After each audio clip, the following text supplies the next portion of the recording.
untuk bikin orang ketawa. Sebetulnya itu Pak Ahok akan stand up comedy, tepuk tangan dulu dong untuk Pak Ahok. inilah nasib yang namanya Basuki. Ya. Basuki itu nggak pernah jadi penyanyi, pasti pelawak. Udah nasib. Saya kenapa pakai batik kayak pejabat? Saya masalah tuh saya suka lupa saya itu pejabat. Jadi sebetulnya saya ini orang yang sopan, tau nggak? Cuma karena kesopanan seorang pejabat itu beda dengan kesopanan lagi di nongkrong di warung kopi. Saya betul-betul lupa. Saya ingat banget waktu itu banjir tahun 2013 awal, Pak Jokowi suruh saya beresin tuh Waduk Pluit tuh, karena tuh inti dari Jakarta nih, tengah nih. Pokoknya beresin Waduk Pluit, jangan sampai damnya jebol. Kalau jebol bisa meninggal. Oke Pak, siap Pak. Terus pagi-pagi saya ngatur 1.200 orang mau pindah, mau ngerayu ke Marunda. Jadi di kantor lurah saya cek semua. Tiba-tiba ini jam 10 nih, sampai jam 10 tiba-tiba semua pegawai PNS itu panik, tau gak? Semua kayak panik terus cepat-cepat turun ke bawah. Ada apa? Saya bilang, ada apa? Pak Wali Kota datang, Pak Wali Kota datang. Langsung saya juga ikut turun cepat-cepat ke bawah.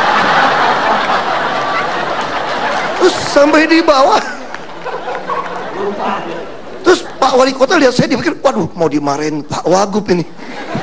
Mohon maaf Pak, saya terlambat Pak, ada acara keluarga Pak. Terus kenapa mohon maaf sama saya ya? Pak Wagub, mohon maaf Pak. Iya, gue Wagub ya. Otak saya ini, tadi kadang kita politikus, kita ini kelamaan jadi pengusaha. Kalau dengar wali kota mah cepet-cepet disambut, takut kita. Ya malam ini saya pakai baju ini tuh supaya mengingatkan saya tuh saya ini gubernur. Saya takut nanti depan Pak JK saya salah kepreset gimana? Gawat kan? Gawat. Terus kemarin saya tanya di teman, kok kayaknya lu lebih sembuh deh sekarang. Minum obatnya apa? Enggak, aku minum obat masih sama, tetap PPG, yang pura-pura gila, pura-pura goblok. 1,5 tablet tiap hari. Kalau kurang pas bahaya. Enggak, lu ada terapi apa? Kok kayaknya sekarang lebih inget kamu tuh gubernur gitu loh. Aku ketemu dikirimin orang di BBM, kirimin video pendek bagaimana meningkatkan daya ingat. Gimana caranya?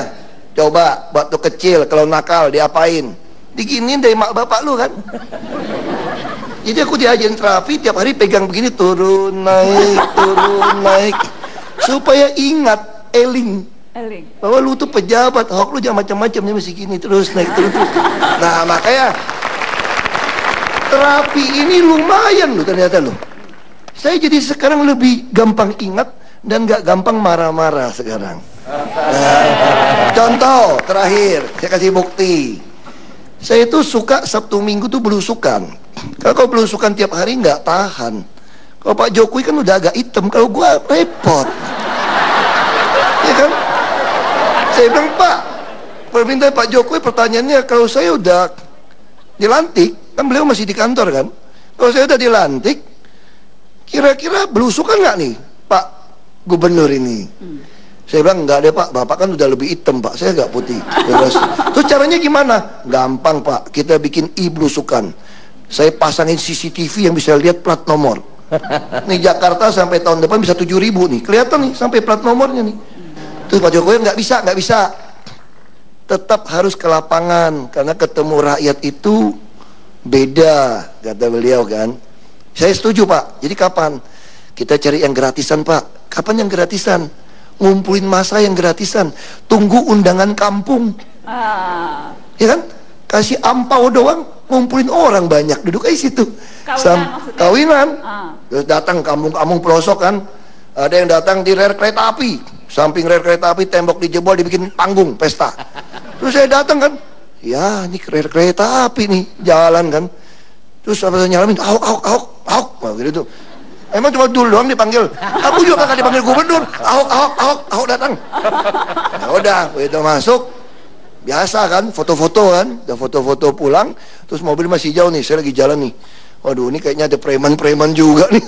Banyak pakai tato-tato, tapi ada pengawal nih.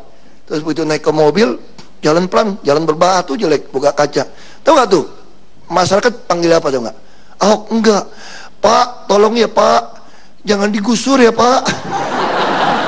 Ya ilah, Tiap aku datang dan mau gusur. Datang ke tepi sungai juga sama. Pak, tolong ya Pak, habis dari sini jangan digusur ya. Terus saya jawabnya apa coba? Masih terus terang, ini zaman modern, nggak bisa bohong. Kaca belum tutup, bilang ini, tenang, belum giliran, tapi pasti digusur. Saya kira itulah kira-kira suka dukanya. Terima kasih. Terima kasih Pak Ahok, Pak Ganjar, terima kasih. Masih akan ada surprise. Tadi aku sebut Kang Emil Bapak Jomblo Nasional, karena kayaknya wali kota yang paling concern sama nasib para jomblo itu Kang Emil. Sampai bikin taman jomblo loh di Bandung. Gini, itu efektif nggak taman jomblo? Harus dibuktikan dulu. Di Bandung itu penduduknya kan 2,7 juta, 60% di bawah 40 tahun. Dan ini mewakili populasi Indonesia. Nah, secara statistik di bawah 40 tahun itu rata-rata statusnya memang single atau jomblo. Tapi jomblo itu nasib, kalau single itu pilihan. Jadi beda. Sangat memahami tampaknya. Jadi kalau diejek orang bilangnya saya bukan jomblo, saya single. Nah, single, gitu. beda ya, opsi. Tapi saya mau tahu dong komunikasi kalau lewat apa namanya stand up komedi ya. Stand up komedi dong. Di situ dong. Berarti nyaingan Pak Ahok ya? 3 menit. Ini ngomong-ngomong saingan, emang mau maju pilkada DKI? Semua indah pada waktunya. Assalamualaikum warahmatullahi wabarakatuh. Nama saya Ridwan Kamil. Saya wali kota dari sebuah negeri yang bahagia. Indeks kebahagiaan kota Bandung itu sekarang 70, Pak. Itu artinya warga Bandung adalah warga yang paling bahagia di Indonesia. Kotanya sangat romantis, tiap gerimis otomatis romantis, mojangnya garilis, sampai ada puisi yang mengatakan Bandung diciptakan saat Tuhan sedang tersenyum. Terus ada yang nanya, Pak, kalau Tuhannya agak marahan, kalau Tuhan agak marahan menciptakan Jakarta. Maaf Pak Ahok ya. Tapi kalau Tuhannya agak cuek, kalau Tuhan lagi cuek menciptakan Banten dicuekin. Nah, Soekarno itu di Hari Pahlawan Bandung memberikan jama jalan kepada pendiri Republik Indonesia, Dr. Insinyur Soekarno. Soekarno itu saking jatuh cinta dengan Bandung, beliau punya puisi juga. Ke Bandunglah aku kembali kepada cintaku yang sesungguhnya.